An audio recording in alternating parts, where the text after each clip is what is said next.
चलते हैं बच्चों लास्ट ITS आपका ITS रिवीजन 22 इसके सॉल्यूशन की तरफ देखते हैं कि क्वेश्चन को बारीकी से। आइए सबसे पहले ITS रिवीजन 22 क्वेश्चन 51 देखते हैं। Which of the following will have the maximum dipole moment? Dipole moment पूछा है, चार ऑप्शन दिया है आपका CH3F, CH3Cl, CH3Br और CH3I। चार आपको एल्किल हैलाइड दिए गए हैं, इसमें पूछा है आपसे कि कौन सा दिखाएगा सबसे ज़्यादा डाइपोल मोमेंट। ठीक है, तो डाइपोल मोमेंट आपको पता है दो बातों पर डिपेंड करता है, Q इंटू डी पर। ठीक है, mu is equal to Q into D. Q तो चार्ज हो गया, चार्ज इलेक्ट्रोनेगेटिविटी डिफरेंस से आ जाता है, कार्बन और हेलोजेंस के बीच का चार्ज निकाल लिया जाता है, और distance atomic size bond length की बात कर रहा है। ठीक है, तो आपको पता है कि ये इसमें फ्लोरीन का साइज बहुत छोटा है, जिसकी वजह से डी की वैल्यू बहुत कम आती है, जिसकी वजह से इसका डाइपोल मोमेंट कुछ यहाँ होता है, वरना चार्ज के डायरेक्टली प्रोपोर्शनल म्यू की वैल्यू होती है, डाइपोल मोमेंट की वैल्यू होती है। तो आंसर आपका हो जाएगा CH3Cl ज़्यादा हो जाएगा, क्योंकि CH3F कम होता है, और कम क्यों होता है? Due to extremely small size of fluorine, बहुत छोटा साइज होता है फ्लोरीन का, इसकी वजह से ऐसा होता है। तो आंसर आपका हो जाएगा second, answer will B second. ठीक है, नेक्स्ट चलते हैं क्वेश्चन नंबर 52 की तरफ। Question 52, tertiary alkyl halides are practically inert to substitution by SN2 mechanism because of। बोल रहा है tertiary alkyl halide 1 degree 2 degree 3 degree 3 degree बल्कि होते थे, तो 3 डिग्री एल्किल हैलाइड्स में SN2 मैकेनिज्म नहीं होता। इसका रीज़न क्या है? तो SN2, क्योंकि SN2 एक सिंगल स्टेप मैकेनिज्म है। क्या है? Single step mechanism. तो सिंगल स्टेप मैकेनिज्म में क्या होता था? छोटे ग्रुप में हमेशा आसानी से सब्स्टिट्यूशन हो सकता है। छोटा ग्रुप मतलब जिस पर न्यूक्लियोफाइल इजीली अप्रोच लगा ले, उसको छोटा ग्रुप कहते हैं। ठीक है, तो इसमें ऐसे छोटे ग्रुप में होता है SN2। तो टर्शरी में आखिर क्यों नहीं होता, सिंगल स्टेप में क्यों नहीं होता? क्योंकि टर्शरी बल्कियर ग्रुप होता है। ठीक है, टर्शरी में आप इस कार्बन को देखेंगे जिसके पास हेलोजन लगा है, तो टर्शरी में इसके पास आपको टेट्राहेड्रल ग्रुप्स मिलेंगे, जिसकी वजह से इस कार्बन पर न्यूक्लियोफाइल इजीली अप्रोच नहीं कर पाता इनके साइज की वजह से, जिसकी वजह से पहले कार्बोकेटायन बनता है और फिर बनता है प्रोडक्ट। ठीक है, तो दो स्टेप में रिएक्शन होती है, जिसको आप SN1 कहते हैं। तो बल्कि ग्रुप होने के नाते ऐसा होता है, तो स्टेरिक हो जाएगा आंसर इसका, यानी first will be the answer. Next चलते हैं क्वेश्चन नंबर 53 पर। 53 देखते हैं। इन SN2 reaction the correct order of reactivity for the following compound. कुछ कंपाउंड यानी एल्किल हैलाइड्स दिए हुए हैं, आप क्वेश्चन पेपर में देख सकते हैं। इनमें SN2 की रिएक्टिविटी पूछ रहा है। SN2 अभी बात की है, SN2 में जितना छोटा होगा मॉलिक्यूल उतना ईजिली SN2 होगा। ठीक है, स्टेरिक जितना कम होगी Cl के पास। इसका मतलब इसका आंसर हो जाएगा सेकंड। सेकंड मीन्स सबसे पहले सुपर प्राइमरी दिया हुआ है, आप देख सकते हैं ऑप्शन में, फिर प्राइमरी, फिर सेकेंडरी, और सबसे लास्ट में या सबसे डिफरेंट तरीके से या फिर डिफिकल्टी से होगा आपका क्या? टर्शरी एल्किल हैलाइड में। ठीक, नेक्स्ट चलते हैं क्वेश्चन नंबर 53 का आंसर आप सेकंड लगा देंगे, आंसर सेकंड। नेक्स्ट चलते हैं क्वेश्चन नंबर 54 पे। 54 में बोला है लोवेस्ट बॉइलिंग पॉइंट किसका होगा? तो बॉइलिंग पॉइंट, मेल्टिंग पॉइंट 54 की बात कर रहे हैं। बॉइलिंग और melting point is always, boiling and melting point is always directly proportional to molecular weight, भूलिएगा नहीं। चलिए, तो boiling point and melting point is always directly proportional to molecular weight. तो मॉलिक्यूलर वेट जिसका भी ज़्यादा होगा उसका बॉइलिंग पॉइंट ज़्यादा होगा। हालांकि यहाँ पे आपसे पूछा है लोएस्ट किसका होगा, तो नाइट्रोफिनॉल 3 ऑप्शन में दिया हुआ है, यानी कि 3 ऑप्शन में पहले, दूसरे और तीसरे में NO2 ग्रुप भी है फिनॉल के साथ, और चौथे में सिर्फ फिनॉल है। तो आप खुद ही बताइए मॉलिक्यूलर वेट फिनॉल का सबसे कम होगा और नाइट्रो लगाने पे यहाँ यहाँ यहाँ कहीं भी आप नाइट्रो लगा दीजिए तो क्या होगा, मॉलिक्यूलर वेट बढ़ेगा। मॉलिक्यूलर वेट जैसे बढ़ेगा वैसे ही बॉइलिंग पॉइंट भी बढ़ेगा। क्वेश्चन में लोएस्ट पूछा है, क्या पूछा है, लोएस्ट, तो लोएस्ट बॉइलिंग पॉइंट उसका जिसका मॉलिक्यूलर वेट भी कम होगा। ठीक है, answer will B fourth, phenol. ठीक है, नेक्स्ट चलते, नेक्स्ट क्वेश्चन नंबर 55 पे चलते हैं। Lucas test is used to differentiate between, Lucas test और लुकास रिएजेंट बहुत ही पेट क्वेश्चन है नीट का, इंपॉर्टेंट क्वेश्चन में आता है लुकास रिएजेंट। लुकास रिएजेंट क्या होता है, concentrated HCl plus anhydrous ZnCl2 एक तरह का रिएजेंट है। इस रिएजेंट से क्या होता है, अल्कोहल का OH हटता है, अल्कोहल पे कार्बोकेटायन बनता है। ठीक है भाई, तो कार्बोकेटायन बनेगा तो जैसे जैसे कार्बोकेटायन जितना ज़्यादा स्टेबल उतना ही जल्दी रिएक्टिविटी, ज़्यादा रिएक्टिविटी आपको बताया गया है। ठीक है, तो आंसर हो जाएगा इसका third, answer will be third. हालांकि क्वेश्चन में इसमें बोला है Lucas test is used to differentiate, किसको डिफरेंशिएट करने के काम में आता है, तो डिग्री, प्राइमरी सेकेंडरी और टर्शरी को डिफरेंशिएट करने के काम में आता है लुकास रिएजेंट, क्योंकि टर्शरी अल्कोहल हमेशा टर्बिडिटी तुरंत देता है, इंस्टेंट टर्बिडिटी देता है लुकास रिएजेंट मिलाने पर। 2 डिग्री अल्कोहल जो था वो 2 से 5 मिनट लेता है, जबकि प्राइमरी अल्कोहल जल्दी या फिर यूं कह लें टर्बिडिटी नहीं देता प्राइमरी अल्कोहल। ठीक है, आंसर विल बी थर्ड। चलते हैं नेक्स्ट क्वेश्चन की तरफ, question number 56। Select the incorrect statement about fermentation, fermentation के बारे में इनकरेक्ट स्टेटमेंट पूछ रहा है। देखिए क्वेश्चन आप सॉल्व करते हैं तो सबसे पहले ऐसे वर्ड्स को हाईलाइट कर लीजिए कि करेक्ट नहीं है, जल्दबाजी में करेक्ट नहीं पढ़ना है इसको, इनकरेक्ट लिखा है, फॉल्स स्टेटमेंट फर्मेंटेशन के लिए। When grapes are crushed sugar and the enzymes come in contact and fermentation start, बिल्कुल सही है। Second, fermentation takes place in anaerobic condition, हाँ फर्मेंटेशन में अगर आपने कहीं से भी सप्लाई कर दिया, ऑक्सीजन या एयर सप्लाई मिल गई तो फिर फर्मेंटेशन नहीं होगा या फिर उसका प्रोडक्ट कुछ और ही होगा। Next, carbon monoxide, third option है, carbon monoxide is release during fermentation, carbon monoxide नहीं, carbon dioxide is release during fermentation, ये हो गया आपका false statement, means third will be the answer, answer will be third. आप answer को circle out करने से पहले एक बार ज़रूर देख लिया करिए कि टोटल ऑप्शन में बता क्या रहा है। आपने 3 ऑप्शन पढ़ा, ज़रूर थर्ड आपको गलत मिला, फोर्थ भी एक बार पढ़ लीजिए। If air gets fermentation mixture, air gets into fermentation mixture, the oxygen of air oxidizes ethanol to ethanoic acid which in turn destroys the taste of alcoholic drink। बिल्कुल एनसीईआरटी की लाइन ही copied है इस option में और बिल्कुल ऐसा ही होता है फर्मेंटेशन में। ठीक है, नेक्स्ट चलते हैं क्वेश्चन नंबर 57 की तरफ। क्वेश्चन नंबर 57 एनसीईआरटी एग्जाम्पलर का क्वेश्चन है। क्वेश्चन नंबर 57 देखिए क्या है, आईयूपीएसी नेम पूछा है इस कंपाउंड का। आइए चेक करते हैं आईयूपीएसी नेम क्या हो सकता है, बहुत ही इजी क्वेश्चन है।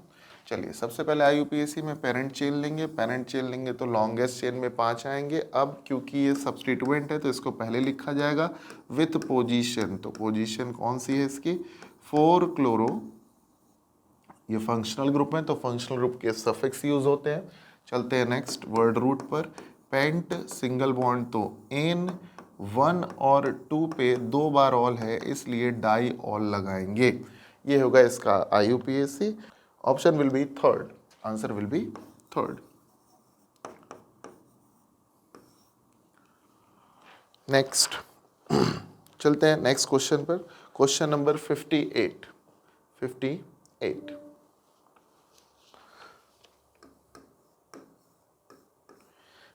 पे देखते हैं, the heating of phenyl methyl ether with HI produces, HI के साथ अगर हीट करेंगे फिनाइल मिथाइल ईथर को तो क्या मिलेगा, phenyl methyl ether, phenyl means 6 carbon, phenyl methyl ether के साथ अगर आप HI को हीट करेंगे, किसको हीट करेंगे, HI को हीट करेंगे तो क्या होगा, तो भाई आपको पता है कि SN1 और SN2 मैकेनिज्म यहाँ चलता है ईथर के साथ, कोई भी हेलोजन एसिड लेते हैं तो क्योंकि इस बॉन्ड में रेजोनेंस है तो क्या ये बॉन्ड टूटेगा? बिल्कुल भी नहीं, हमेशा यही बॉन्ड तोड़ेंगे जिसमें रेजोनेंस नहीं होगी। ठीक, तो भाई O पे आएगा माइनस और कार्बन पे आएगा प्लस। यहाँ पे आपको पता है कि I पे माइनस और H पर प्लस, H अटैक करेगा माइनस पर जबकि I अटैक करेगा प्लस पर। Answer will B, what will be the product? यहाँ पे आएगा OH और यहाँ आएगा बेटा CH3I। Phenol and methyl iodide, answer will B second. Methyl iodide नहीं दिया ऑप्शन में, सेकेंड लेकिन फिनॉल दिया हुआ है, तो सेकेंड हो जाएगा आंसर। क्वेश्चन नंबर 58 का आंसर होगा सेकेंड। चलते बेटा नेक्स्ट क्वेश्चन की तरफ। Question number 59। 59 क्वेश्चन क्या है? Assertion reason. क्या है? Assertion reason. आइए देखते हैं। Orthonitrophenol is more acidic than metanitrophenol. Check कर लेते हैं। Orthonitrophenol, orthonitrophenol will be more acidic than metanitrophenol। आपको पता है acidic strength is always directly proportional to -I और -M, एक ही बात है। ठीक है भाई। अब यहाँ चेक करते हैं फिनॉल की एसिडिक स्ट्रेंथ पे ये क्या असर डालेंगे। ये NO2 -M की तरह एक्ट करेगा, जबकि आपको पता है कि जब भी मेटा पे लगता है कोई भी ग्रुप तो वो M नहीं I शो करता है। ठीक है, I।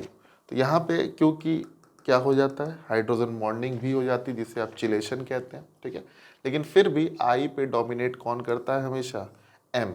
तो orthonitrophenol will be more acidic, जबकि आपकी असर्शन ने बोला है orthonitrophenol will be more acidic than metanitrophenol. तो असर्शन सही है, यही बात कहा है कि ऑर्थोनाइट्रोफिनॉल ज़्यादा एसिडिक है, ये ज़्यादा एसिडिक है ऐसा कह रहा है, बिल्कुल सही बात है। नेक्स्ट चलते हैं। Orthonitrophenol has more -I effect than metanitrophenol. Orthonitrophenol में -I इफेक्ट ज़्यादा है, हाँ ज़्यादा है, देन मेटानाइट्रोफिनॉल, हाँ -I की वजह से। हाँ ये रीज़न भी सही हो सकता है, बिल्कुल सही है ये रीज़न। तो भाई एसर्शन और रीज़न दोनों ही सही है, इसका मतलब इसका आंसर जाएगा first. Answer will B first. Next चलते हैं। Which type of carbocation are formed when is treated with an acid? एक कंपाउंड दिया है नेक्स्ट क्वेश्चन में, क्वेश्चन नंबर 60। क्वेश्चन 60 में कंपाउंड दिया है, क्या है compound?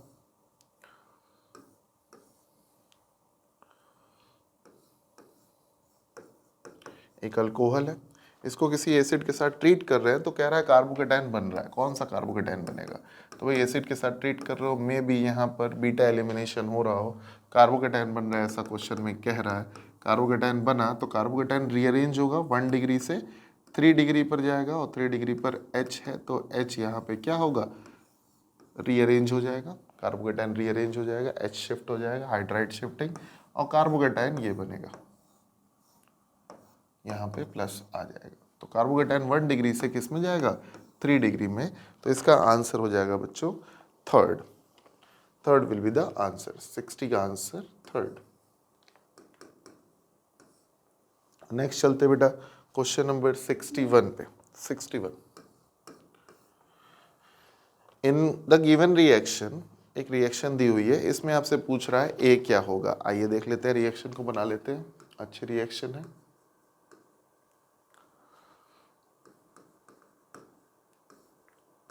Cl2 in presence of sunlight, A water देगा, water in 373 Kelvin, then aldehyde, aldehyde is formed।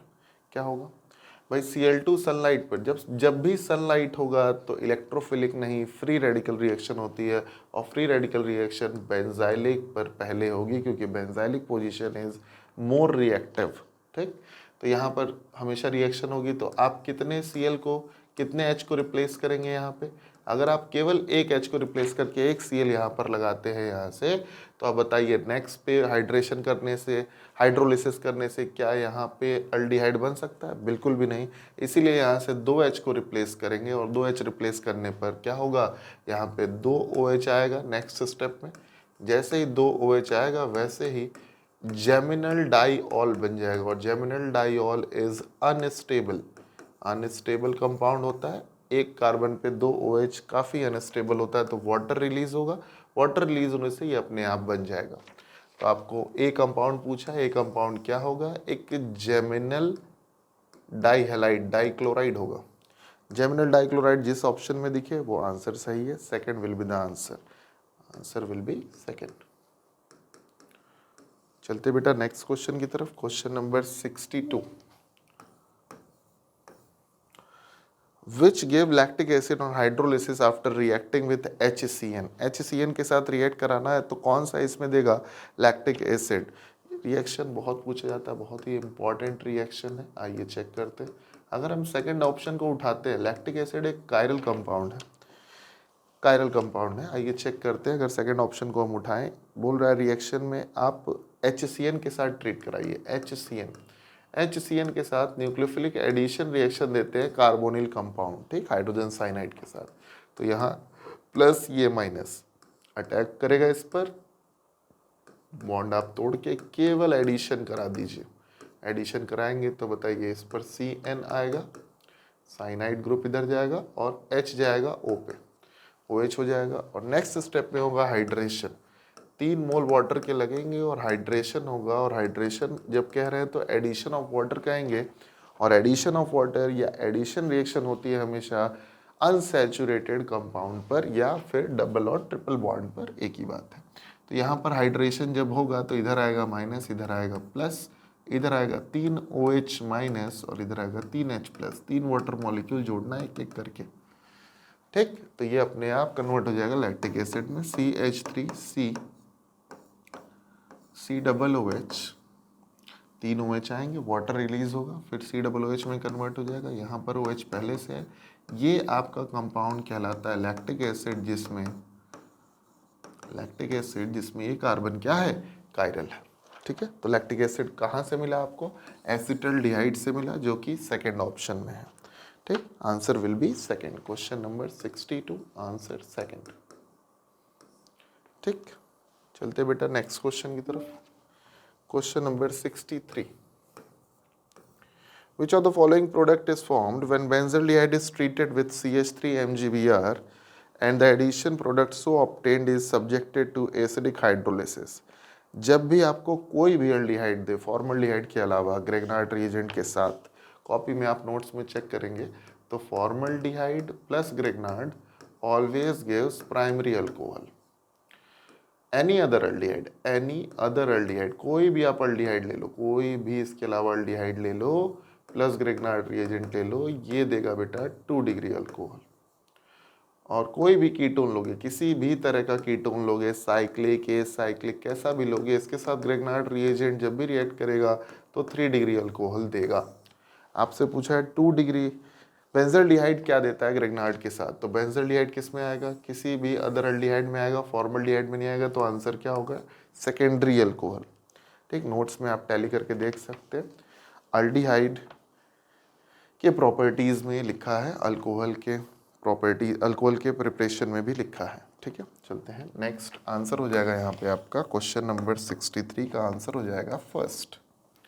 Next question की तरफ चलते हैं, question number 64। When ethanol react with propanol in the presence of base, the number of product formed is।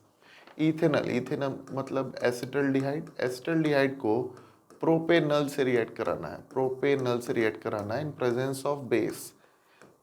ये reaction हो गई आपकी aldol, कौन सी रिएक्शन हो गई, अल्डोल कंडेंसेशन। ये दोनों अलग अलग मॉलिक्यूल्स में होता है, तो इसको कहते हैं क्रॉस अल्डोल। और क्रॉस अल्डोल रिएक्शन है तो भाई इसमें प्रोडक्ट अलग अलग बनेंगे। तो भाई पहला प्रोडक्ट इधर से आप निकालेंगे, इस अल्फा से H निकाल के इस पे जोड़ेंगे, ये पहला प्रोडक्ट हो जाएगा। इस अल्फा से निकाल के आप इस पर जोड़ेंगे तो ये दूसरा प्रोडक्ट हो जाएगा। आपको पता है जब क्रॉस अल्डोल होता है तो सेल्फ भी होता है, तो इसका एक सिमिलर मॉलिक्यूल का भी रिएक्शन होगा। इस अल्फा से निकाल के इस पे आप जोड़ेंगे तो तीसरा बनेगा, और फिर इसका जब सेल्फ आप कराएंगे तो इस अल्फा से निकाल के, अल्फा से हमेशा H निकलता है, अल्फा H एसिडिक होता है, ठीक। तो यहाँ से आपका फोर्थ प्रोडक्ट बनेगा, answer will B 4 aldol product. Copy में आप टैली कर सकते हैं, आप देख सकते हैं वहाँ पे डिटेल में इस क्वेश्चन को बताया गया है। ठीक है, क्वेश्चन नंबर 64 था ये, आंसर हो जाएगा बेटा इसका थर्ड आंसर। टोटल प्रोडक्ट बनेंगे 4, आंसर है ऑप्शन नंबर थर्ड। ठीक, नेक्स्ट चलते हैं, नेक्स्ट क्वेश्चन नंबर 65 में देखते हैं क्या है। बेंजल्डिहाइड प्लस एस्टल्डिहाइड दे रहा है एक प्रोडक्ट ए। बेंजल्डिहाइड और एस्टल्डिहाइड फिर से बेस की प्रेजेंस में, तो यहाँ पे फिर से आपका क्या होगा, अल्डोल। और अल्डोल हो रहा है तो कौन सा अल्डोल होगा, आइए चेक करते हैं। ए क्या हो सकता है ये पूछ रहा है। आइए, आपके पास बेंजल्डिहाइड है, बेंजल्डिहाइड के पास अल्फा एच नहीं है, तो यहाँ से एच, जब एच है ही नहीं तो क्या ये अल्डोल दे सकता है, बिल्कुल भी नहीं। अल्डोल कौन देगा, जिसके पास अल्फा एच होगा। तो अल्फा एच एस्टल्डिहाइड के पास है, बेस यहाँ पे बता रखा है। यहाँ से एक एच निकाल के आप इस पे जोड़ सकते हैं, इधर माइनस इधर प्लस, आप जोड़िए इसको ले जाके इधर। तो जिस पर जोड़ते हैं उस मॉलिक्यूल को पहले लिखते हैं। ये सी एच है आपका, इधर क्योंकि यहाँ से H प्लस निकलेगा तो इधर आएगा, तो इस पे ये हो जाएगा OH, और इधर आएगा माइनस, ये कार्बन माइनस के साथ इस पे जुड़ जाएगा।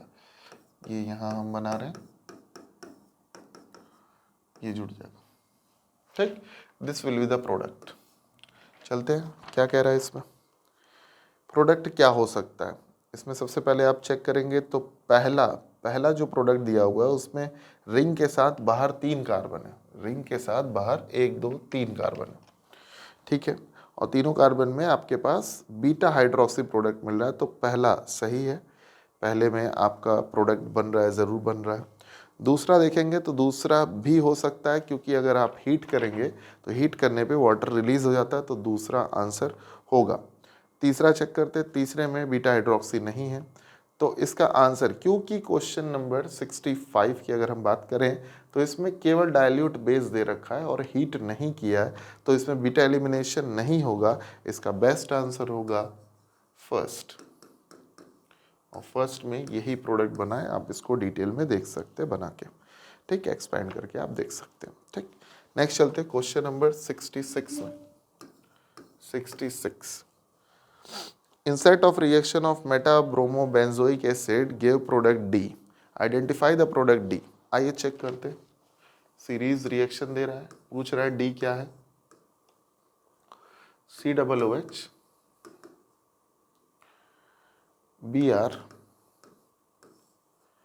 SOCl2 B दे रहा है, NH3 से रिएक्ट कराने पे C मिल रहा है, इसके बाद NaOH Br2 के साथ D मिल रहा है, D पूछा गया है।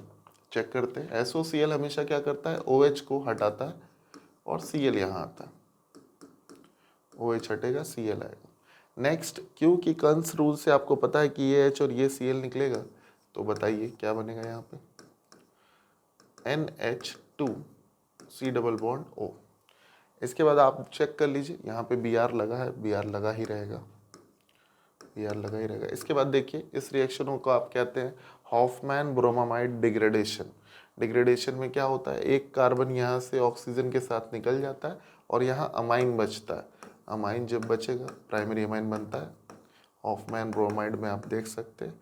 ये आंसर होगा इसका। क्वेश्चन नंबर 66 का answer will B answer will be third answer होगा 66 का, थर्ड, यही ऑप्शन आप देख सकते हो। चलते हैं नेक्स्ट क्वेश्चन की तरफ, question number 67। Propanamide on Hofmann degradation give, Hofmann degradation से क्या होगा, प्रोप है कहीं पे, प्रोपेनामाइड है, तो हॉफमैन डिग्रेडेशन से क्या होगा, हॉफमैन डिग्रेडेशन अभी डिस्कस किए, NaOH इन Br2 बेस के साथ Br2 में रिएक्शन होती है, तो एक कार्बन यहाँ ऑक्सीजन के साथ निकल जाता है। ठीक है, एक कार्बन अगर यहाँ 3 है तो यहाँ 2 कार्बन बचेंगे, 2 कार्बन का अमाइन बनेगा, यानी ethane amine will be the answer, या इथाइल अमाइन सेकंड ऑप्शन में दिया है, तो 67 का आंसर हो जाएगा बेटा सेकंड। ठीक, नेक्स्ट क्वेश्चन की तरफ चलते हैं, question number 68। In the reaction RnH2HNO2 ROH plus H2O gives plus A, what will be A, ठीक है। ए क्या होगा, आइए चेक करते हैं। आपको पता है कि प्राइमरी अमाइन के साथ नाइट्रस एसिड की रिएक्शन हमेशा देता है ओ नो प्रोडक्ट, OH इधर, N इधर, O इधर, ओह नो, कॉपी में आपके है, ठीक। तो भैया आपको बताइए खुद ही कौन सी गैस यहाँ पर रिलीज हो रही है। एक तो ROH बन गया, ठीक है, ऑप्शन में बता रखा है, क्वेश्चन में ही बता रखा है। एक H2O बन गया और N2 रिलीज हो गया। N2 तो कौन सी गैस रिलीज हुई, N2 will be the answer. Next 68 का आंसर सेकंड हो जाएगा, N2 उसी में दिया है, सेकंड ऑप्शन। चलते हैं नेक्स्ट की तरफ। Next question number 69। Azo dye is prepared by coupling of phenol with, phenol के साथ एजोडाई या एजोडाई रिएक्शन दो तरीके की होती है। बीडीसी के साथ बेंजीन डाइजोनियम क्लोराइड के साथ जब फिनॉल रिएक्ट करे, या फिर बीडीसी के साथ एनिलीन रिएक्ट करे, तब ये कलर देता है। ये देता है येलो कलर, इन्हें एजोडाई टेस्ट कहते हैं, और ये ऑरेंज कलर, ठीक। क्वेश्चन में दिया है फिनॉल के साथ क्या रिएक्ट करता है तो एजोडाई टेस्ट होता है, तो BDC, benzene diazonium chloride, answer will B first. चलते हैं नेक्स्ट क्वेश्चन की तरफ। Question number 70। Match the column. Match the column दिया है, AR मतलब बेंजीन है, एरोमेटिक एरीन है। BDC लिखा है कॉलम नंबर फर्स्ट पे, फर्स्ट में रिएक्शन दी हुई है। AR2 मतलब यहाँ पर BDC है, शॉर्ट में लिख रहे हैं, एरो से AROH बन रहा है, मतलब यहाँ से Cl हट रहा है, N2Cl हट रहा है और OH आ रहा है। OH आ रहा है तो OH किसकी वजह से आता है, वाटर की वजह से। किसकी वजह से आता है, वाटर, यानी कि A का हो जाएगा Q। नेक्स्ट चलते हैं, ये पहला था। B पे चलते हैं। BDC बना है, BDC से क्या दे रहा है, ArNO2। ArNO2 मतलब NO2 आके जुड़ रहा है। NO2 तब जुड़ेगा जब आप NaNO2 लेंगे रिएक्शन में, यानी P हो जाएगा, B का हो जाएगा P। नेक्स्ट ArNO2, ArNO2 मतलब BDC, शॉर्ट में BDC। BDC दे रहा है ARH, ARH मतलब बेंजीन। तो इस रिएक्शन में आप देख रहे हैं N2Cl हट रहा है। N2Cl जब हट रहा है, बेंजीन बन रहा है, तो आपको पता है कि ये रिएक्शन इथेनॉल की प्रेजेंस में होती है। इथेनॉल C2H5OH, ये NO2 था, तो इथेनॉल की प्रेजेंस में होती है, यानी C का आंसर हो जाएगा आपका S। नेक्स्ट D का क्या है, BDC से आपको मिल रहा है ARF, ये बाल शीमान रिएक्शन आपने पहले भी पढ़ा है, तो ये हो जाएगा आपका R means HBF4, R, D का R, answer will B A का Q, B का P, C का S और D का R। आंसर आपका हो जाएगा फर्स्ट, आंसर फर्स्ट। रिएक्शन है अमाइन चैप्टर में, आप देख सकते हैं कि पेज में NCERT पे चारों ही रिएक्शन दी हुई हैं, वहाँ से इजीली टैली कर सकते हैं आप। चलते हैं नेक्स्ट क्वेश्चन की तरफ। Question number 71। 71 में क्या है, which is a fat soluble vitamin. Fat soluble vitamin 4 होते हैं, ADE के। ऑप्शन में DEK नहीं है, A है, first will be the answer, answer will B first vitamin A। Next question number 72। 72 आप बायो में भी पढ़ते हैं, पूछ रहा है DNA में कॉम्प्लीमेंट्री बेसिस क्या क्या होते हैं। तो DNA में कॉम्प्लीमेंट्री बेसिस प्यूरिन और पिरिमिडीन, दो आपने पढ़े, प्यूरिन और पिरिमिडीन, ठीक। तो इसमें प्यूरिन और पिरिमिडीन, तो आपका हो जाएगा AT और CG, AT और CG। तो आंसर हो जाएगा इसका सबसे पहला कॉम्प्लीमेंट्री बेसिस के बारे में कह रहा है, तो A जो है वो T से बॉन्ड बनाता है, जबकि C जो है वो G से बनाता है। तो भाई क्या हो जाएगा आपका आंसर, 72 का आंसर हो जाएगा फर्स्ट। नेक्स्ट चलते हैं क्वेश्चन नंबर 73 की तरफ। From the given figure van der Waals radius and covalent radius the hydrogen atom respectively of the hydrogen atom respectively are। तो हाइड्रोजन एटम के दो यहाँ पे दिए हुए हैं रेडियस, ठीक है। तो कौन सा रेडियस किसका है, आपको पता है कि कोवेलेंट रेडियस और van der Waals रेडियस में रिलेशन क्या होता है, van der Waals radius is equal to 2 into covalent radius, ऐसा 2 के अप्रॉक्स या लगभग दोगुने के अप्रॉक्स आता है वंडर वॉल। तो वंडर वॉल बेशक बड़ा हुआ, काफ़ी बड़ा हुआ कोवेलेंट के रिस्पेक्ट में। तो भाई पहली वैल्यू वंडर वॉल बड़ा होना चाहिए, दूसरी वैल्यू छोटी होनी चाहिए। पहली वैल्यू बड़ी, दूसरी वैल्यू छोटी। तो पहली बड़ी दूसरी छोटी है पहले में, दूसरे में, तीसरे और चौथे में नहीं है। तो पहला या दूसरा हो सकता है आंसर। हालांकि आपसे पूछ रहा है कि फिगर में देख के बताइए।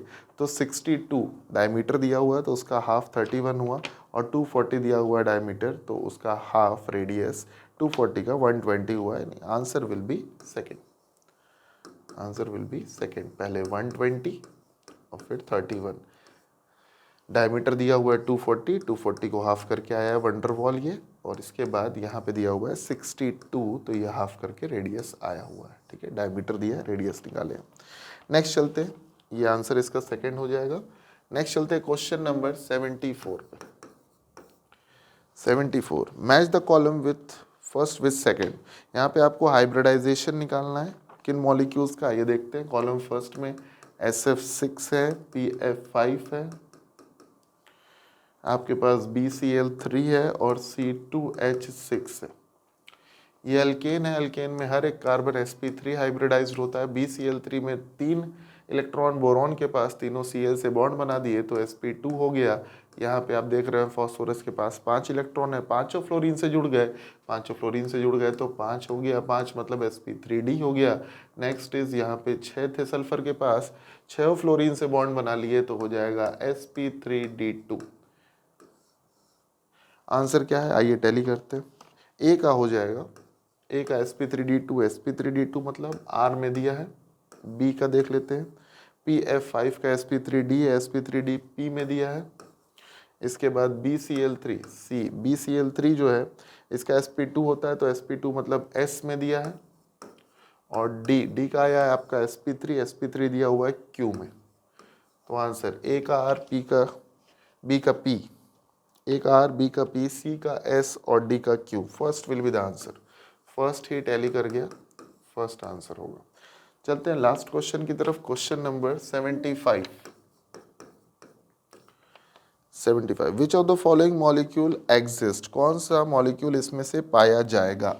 आइए, ऐसे क्वेश्चन में हमेशा हमेशा आपको बॉन्ड ऑर्डर कैलकुलेट करना होता है। बॉन्ड ऑर्डर जिसका भी एक या एक से ज़्यादा आएगा वो मॉलिक्यूल एग्जिस्ट करेगा। आइए बॉन्ड ऑर्डर कैलकुलेट करके देख लेते हैं। बॉन्ड ऑर्डर सबसे पहले He2 का, एक हीलियम में 2 इलेक्ट्रॉन, 2 में कितने हो गए 4 इलेक्ट्रॉन। Be2, Be बेरिलियम, एक में 4 तो 2 में 8 इलेक्ट्रॉन। लिथियम, एक में 3 तो 2 में 6 इलेक्ट्रॉन। आइए बाबा रूल आपने पढ़ा है, बाबा रूल से निकाल सकते हैं। BBB, bonding anti bonding, bonding anti bonding, bonding bonding bonding, then anti bonding anti bonding anti bonding. आइए चेक करते हैं, 4 इलेक्ट्रॉन भरना है, 2 इधर 2 इधर। इसमें आप निकाल रहे हैं बॉन्ड ऑर्डर, तो भाई बॉन्ड ऑर्डर का formula number of bonding electron minus number of anti bonding electron upon 2। Bonding में 2 दिख रहे हैं, एंटी बॉन्डिंग में 2 दिख रहे हैं, तो ये आपका बॉन्ड ऑर्डर आ गया 0। बॉन्ड ऑर्डर 0 आ गया। Bond order means number of bonds, तो नंबर ऑफ बॉन्ड्स इसमें आ गए 0, तो क्या बॉन्ड बनेगा।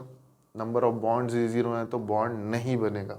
चलते हैं Be2 में 8 इलेक्ट्रॉन आपको फिल करने, तो ये 4 हो गए और ये 8 हो गए। 8 आप जब देखेंगे इस फॉर्म में रखेंगे तो फिर से आएगा 0, 0 आएगा तो इसमें भी बॉन्ड नहीं बनेगा, ये भी मॉलिक्यूल पाया नहीं जाएगा। नेक्स्ट चलते हैं Li2 मतलब 6 इलेक्ट्रॉन फिल करने हैं। 6 इलेक्ट्रॉन मतलब 6 इलेक्ट्रॉन कैसे फिल करेंगे, 6 इलेक्ट्रॉन कैसे फिल किया जाएगा आइए देखते हैं। ये 6 इलेक्ट्रॉन हो गए। अब आप इसमें रखिए, बॉन्डिंग में आए आपके पास 4 और एंटी बॉन्डिंग में 2 अपॉन 2, सॉल्व कर लीजिए। यहाँ से आया 1, मतलब Li2 में आपके बॉन्ड ऑर्डर आ रहा है 1, मतलब बॉन्ड एग्जिस्ट करेगा। अगर बॉन्ड बनेगा तो मॉलिक्यूल भी एग्जिस्ट करेगा, तो answer will B Li2 option number 3 में दिया है। ऐसे क्वेश्चन का अप्रोच सीख लीजिए, जान जाइए, बहुत इंपॉर्टेंट क्वेश्चन है, ठीक है। चलिए, थैंक यू।